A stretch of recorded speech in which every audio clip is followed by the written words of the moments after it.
Long live the king What's he unboxing? What'd it be? Well, I don't know. Shut up and see.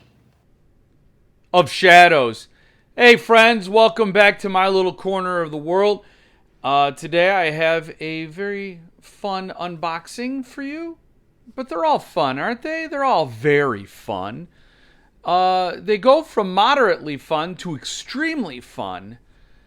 And varies like right in the middle, so let's just stay there. You know what? We might hit the extreme level of fun. I don't know yet. I haven't done the unboxing. Let's check in with our good friend Duff the Magic Bucket to see what he thinks should go with this. Duff the Magic Bucket, don't do me wrong. Don't do me wrong. A White Russian. Yeah, I'm about to kill a White Russian. I'm going to kill it. Because I make a hell of a Caucasian, so instead of pouring, we're going to stir. Look at that. Look at that. Misty Mountain Hop right there. Woo! I'm making those noises, and I didn't even sip it. Tip it, sip it.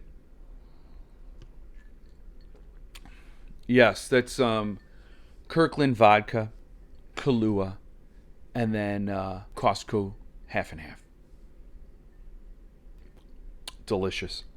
So back in the day, there were three authors I read without fail, and they were the only three authors I read. One was Stephen King, duh, and then Clive Barker, and then this little cat named Robert McCammon. And I could have told you, I would have swore up and down that Robert McCammon was a pseudonym or a nom de plume for Stephen King, because The Stand and this book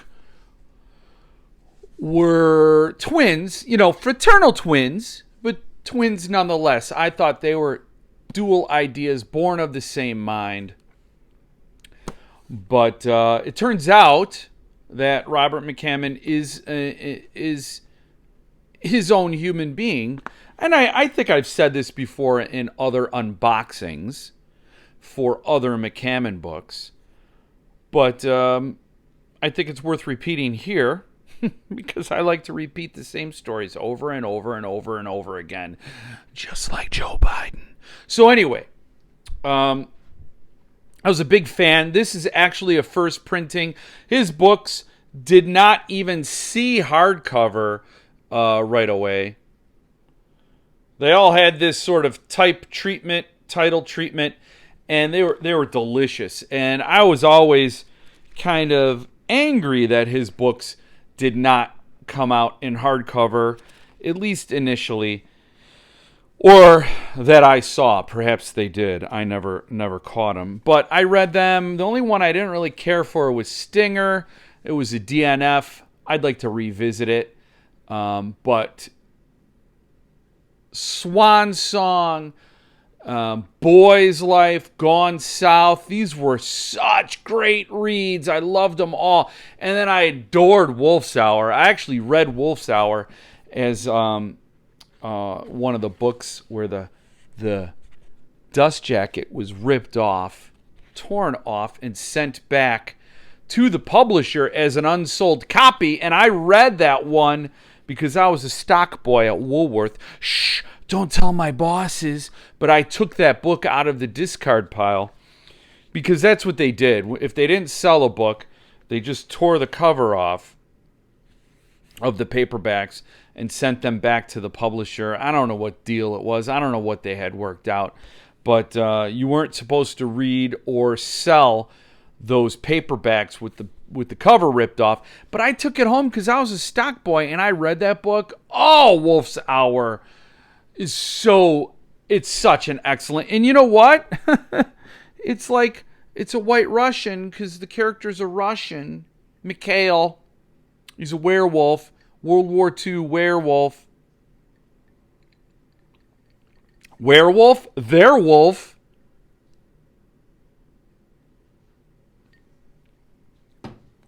Anyway, I read all those Robert McCammon books, loved the hell out of all of them, and then he just went quiet for a while, and I'm just like, okay, well, I got a life. I got to move on with my own life.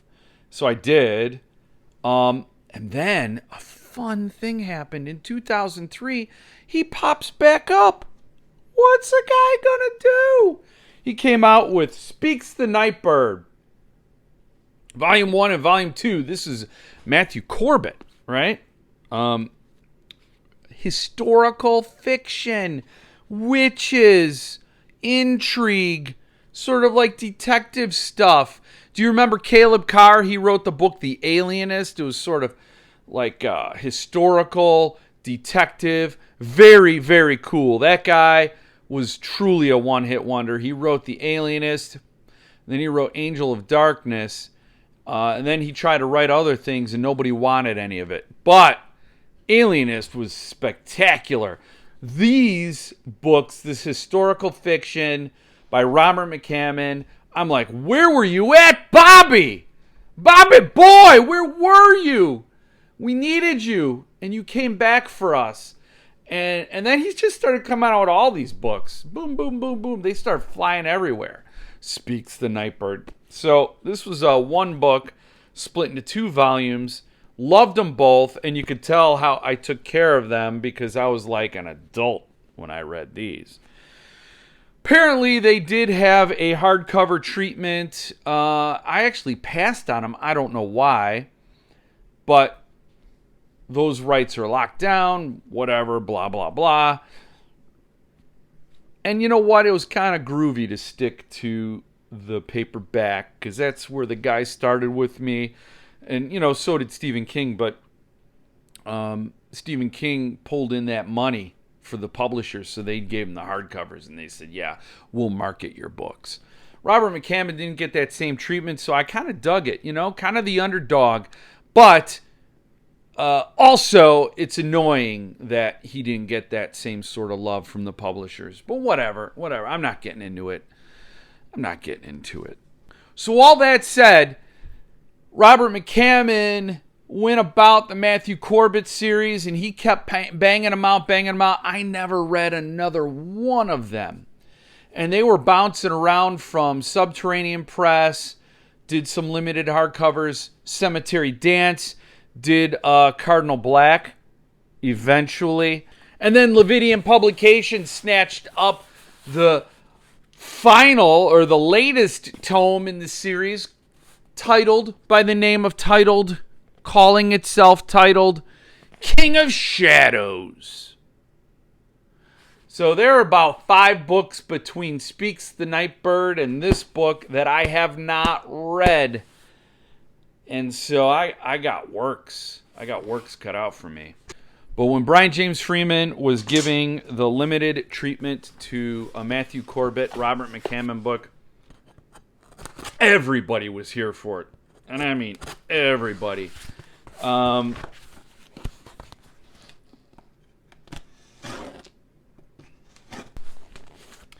Including Beef Daddy. Lividian's doing some bang up stuff, man. I gotta say, just bang up stuff. And even though Brian James Freeman has Cemetery Dance in his pedigree, to show that he's his own man, his own publishing company, this I purchased in February of 2022, so 5 months ago. So 5 months from pre-order to publication basically crushes the crap out of Cemetery Dance. That's not something they can even fathom at this point. 5 months from pre-order to publication? Yes. It's a new day. And to show also that Brian James Freeman has peepers that are paying attention to best practices in publishing, small press publishing. He's doing the form-fitted foam as well. Isn't that something? Beauty, baby, beautiful baby. He's going with a 4-finger hole solution with his form-fitted foam.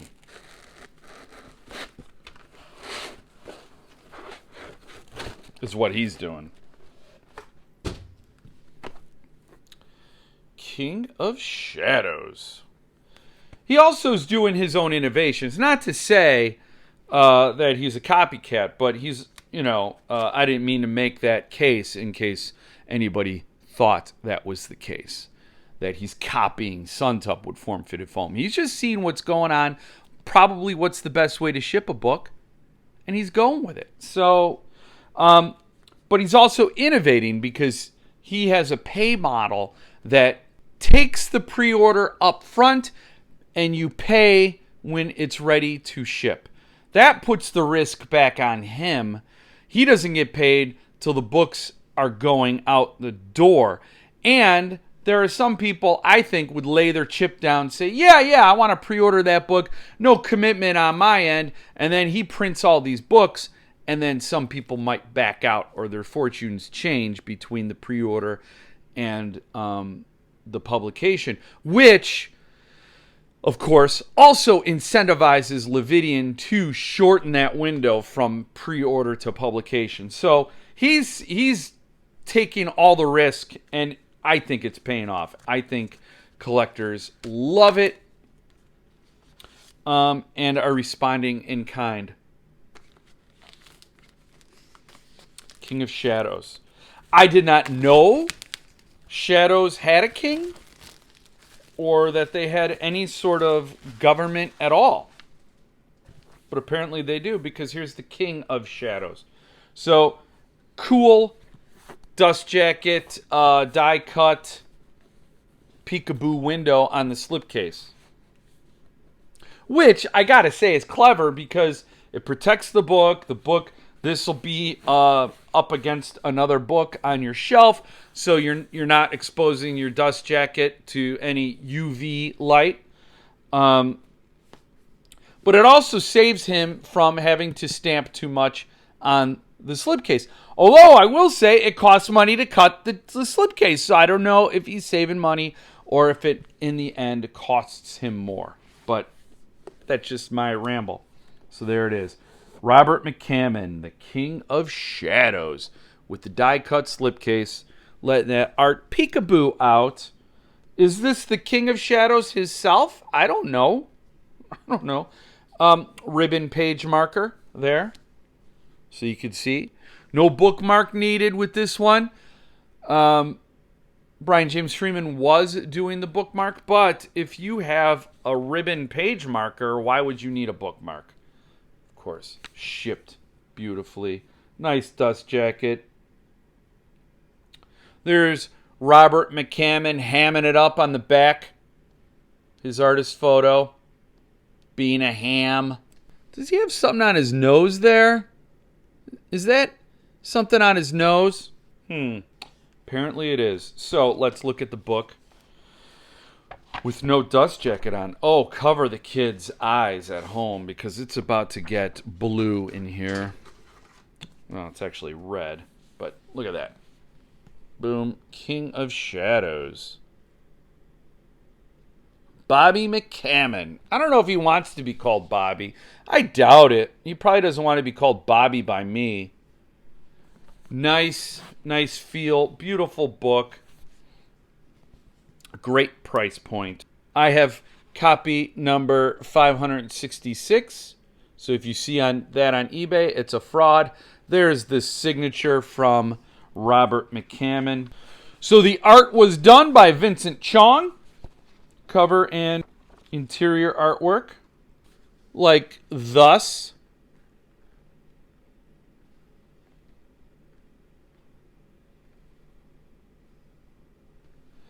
So as I said before, there are a bunch of books in between Speaks the Nightbird and this one.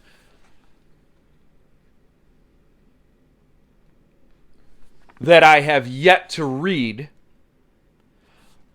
But you know what? Brian James Freeman thought of that as well. Not only did he take on the latest and greatest and final, book in the Matthew Corbett series, King of Shadows, but he bundled the other 5 books in trade paperback form and got Robert McCammon to sign the first one. Is that Mr. Slaughter or Queen of Bedlam? I don't know. Please don't throw things at me because you will only hurt your own device. I am just images and pixels right now in a screen. So if you throw anything at me out of anger, you're only going to hurt yourself. So please don't do it. I'd appreciate that. So I ordered that package as well, that bundle, 5 trade paperbacks, very reasonable price. Beef Daddy's going to get all caught up. I got to say, I don't even really remember Speaks the Night Bird. It's sort of the introduction of Matthew Corbett and his fledgling case, detective case, where he's coming into his own. I'm just going to treat it as a prequel to the books I will read leading up to this. So I will read the Matthew Corbett series and enjoy it immensely leading up to my enjoyment of King of Shadows. I do believe that there's a trade edition coming from Lividian for a trade hardcover for King of Shadows that will come out after all the trade paperbacks have been released. And they're coming out shortly. So, anyway, I say that a lot. I say so and anyway a lot. I'm trying not to say them as much, but here I am calling it out. So it's kind of awkward. Do I leave this in? Probably will. Probably. That's what I'll probably do. So King of Shadows, I believe this is sold out. I believe it is. It's big. It's how many pages? Ooh, dog. It's like 732. It's over 700. Yeah, 732 is the last page that's enumerated. And this, you didn't think I knew that word, but I knew it, and I pulled it out. Enumerated. Just rolled right out. So you know, I didn't have to dig. Because I have that vocab. The fab vocab. Didn't have to go to the lab. I really had barely any sips of my White Russian, so this is 100% Beef Daddy. You can't blame the alcohol. People like to blame the alcohol, but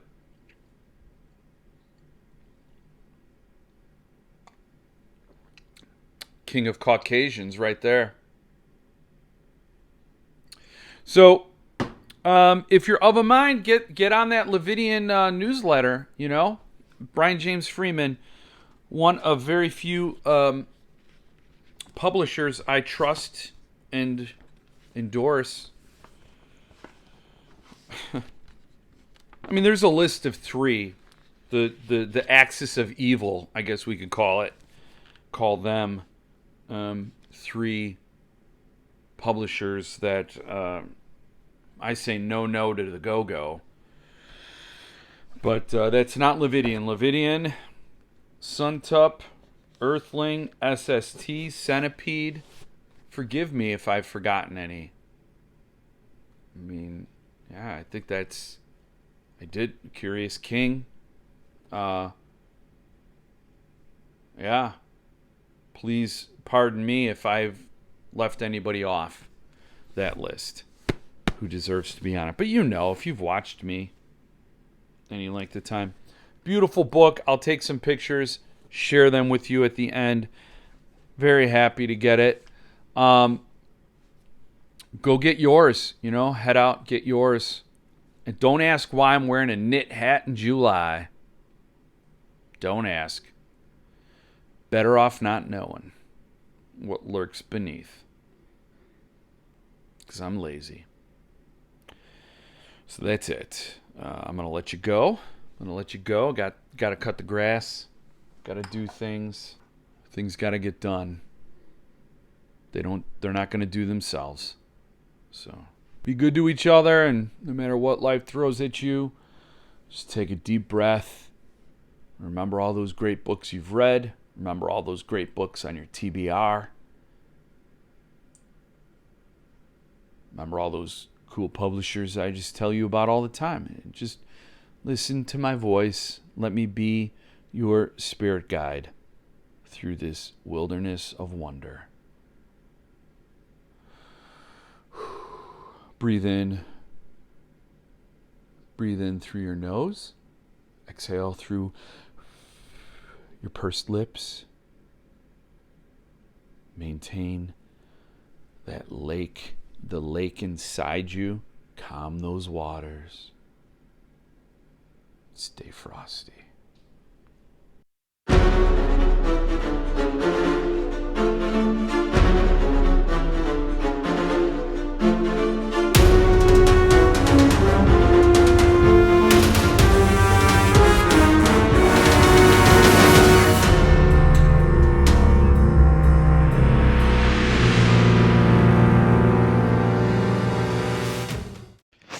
Well, what I forgot to mention was that Brian James Freeman worked his ass off matching numbers for King of Shadows to the books in the Matthew Corbett series from other publishers. So he went above and beyond, tried to make the customers happy. It's something that needed to be mentioned in the video, but I ran out of time because I don't do time management, and this is already like a 24-minute video. I mean, really, how much can I cram in?